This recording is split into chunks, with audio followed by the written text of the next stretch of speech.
Hola muchachas, buenos días. Espero se encuentren muy bien de salud. Espero estén juiciosas viendo los videos y espero se estén cuidando bastante.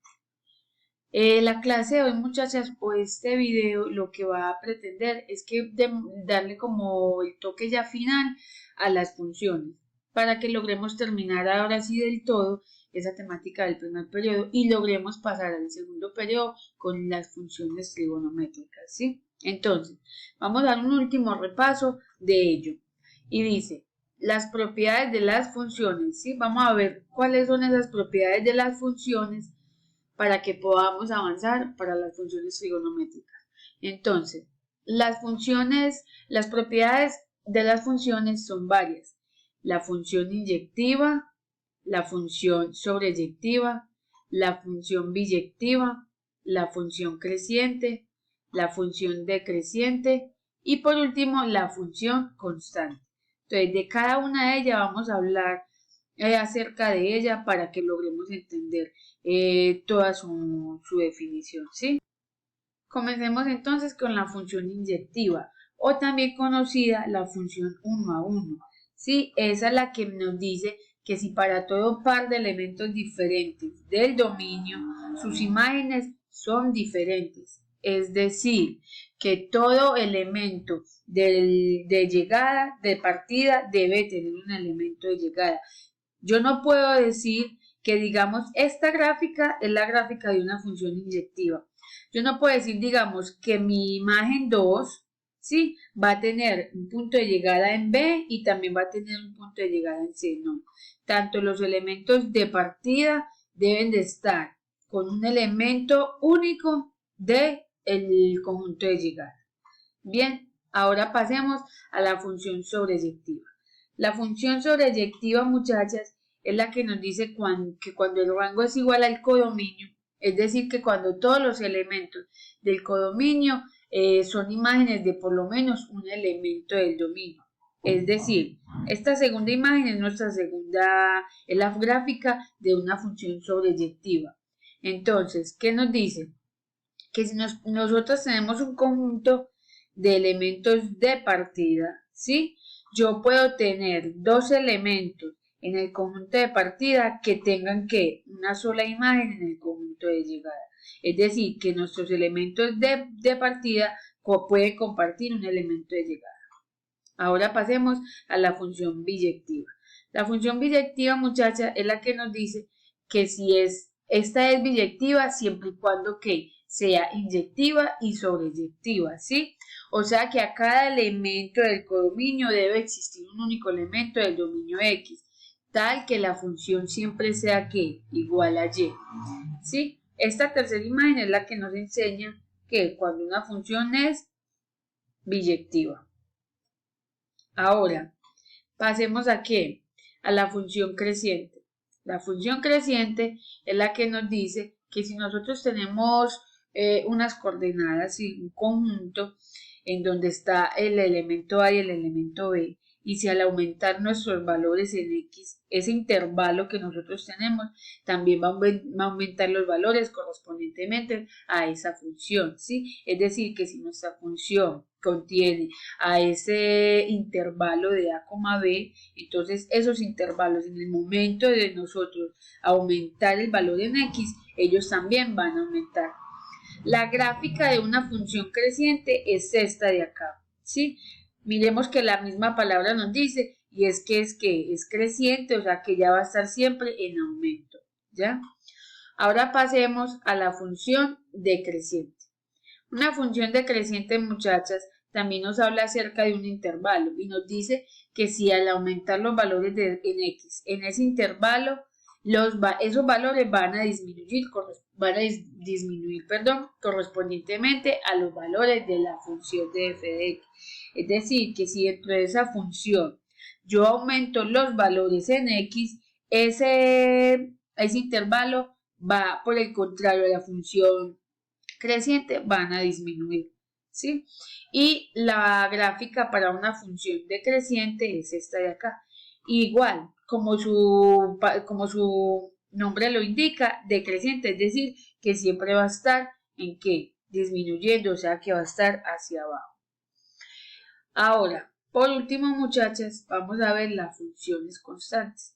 Las funciones constantes también nos hablan acerca de un intervalo y nos dicen que si no es ni creciente ni decreciente, al aumentar los valores de x, no aumentan ni disminuyen los valores de f de x. Es decir, que ese intervalo siempre va a estar igual. Así aumente o disminuya nuestros valores en f de x, esos valores en ese intervalo no nos va a aumentar. Es decir, que ese intervalo, muchachas, va a ser siempre que una constante. Y la gráfica de ese es esta de acá. Miren que la gráfica siempre es que constante, ni aumenta ni disminuye, ¿verdad? También debemos de tener en cuenta, muchachas, que existen lo que son las funciones en par, la función impar y las funciones periódicas. Recordemos, muchachas, que las funciones par son las que dice que si se cumple que f de menos x debe ser igual a ¿quién? A f de x. Es decir, que si yo tengo esa x en negativo, va a ser igual a que la tenga en positivo. ¿En qué? ¿En dónde se va a cumplir eso, muchachas? En todo su dominio. Ahora, ¿qué nos dice la función impar? La función impar nos dice que si se cumple que f de menos x va a ser igual a ¿quién? Ya ese menos no me va a hacer solamente para x, sino que me va a coger toda la función, es decir, que va a ser a menos f de x en todo en todo su dominio. Ahora, pasemos aquí a la función periódica. La función periódica es la que nos dice que si existe un número real positivo p cualquiera, tal que f de x más p va a ser igual a f de x para todo el dominio dentro de ¿quién? Dentro de f. Ahora, vamos a hablar acerca de algo muy pequeñito y es sobre la clasificación de las funciones. La clasificación de las funciones, muchachas, recuerda que se clasifica función lineal, función cuadrática y función cúbica, ¿cierto? Sabemos que la función lineal es una función real de la forma y igual a f de x igual a mx más b, en la que m y b son números reales constantes. Y la función cuadrática es la que va a tener un exponente elevado al cuadrado, es decir, que la expresión algebraica para una función cuadrática va a ser a a la x al cuadrado más b a la x más c, en donde tanto los valores de a, b y c van a ser siempre reales, y aparte de eso, nuestro valor de a debe ser siempre diferente al número 0.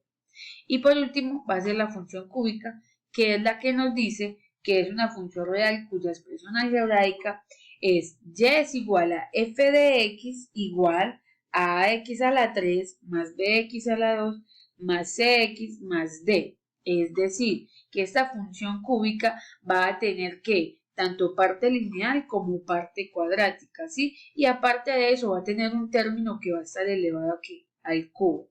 Y que nuestros valores a, b, c y d van a ser siempre números reales y además que la a debe ser siempre diferente de 0. Entonces miremos que aquí ya nos aparece lo que es una función par, lo que es una función impar, una función periódica, una función lineal, una función cuadrática y por último una función cúbica. Ya yo creo que con esto, muchachas, ya quedamos del todo pues como con todas las definiciones del primer periodo para que ya la próxima semana comencemos con la temática del segundo periodo, que vamos a comenzar con las funciones trigonométricas, ¿sí? Espero tengan un feliz día y por favor responder al foro que es la actividad del día de hoy. Ese foro va a estar abierto, muchachas, hasta el próximo encuentro que será el día lunes, ¿cierto? Y es algo pequeño. No les voy a pedir en este caso muchas líneas. Espero que no se limiten mucho. Espero pues que no sea muy corto y tampoco necesita de ser muy extenso. Pero que sí sea algo algo sustancioso, algo chévere, ¿verdad? Bueno, no siendo más me despido, Dios las bendiga y se cuidan mucho.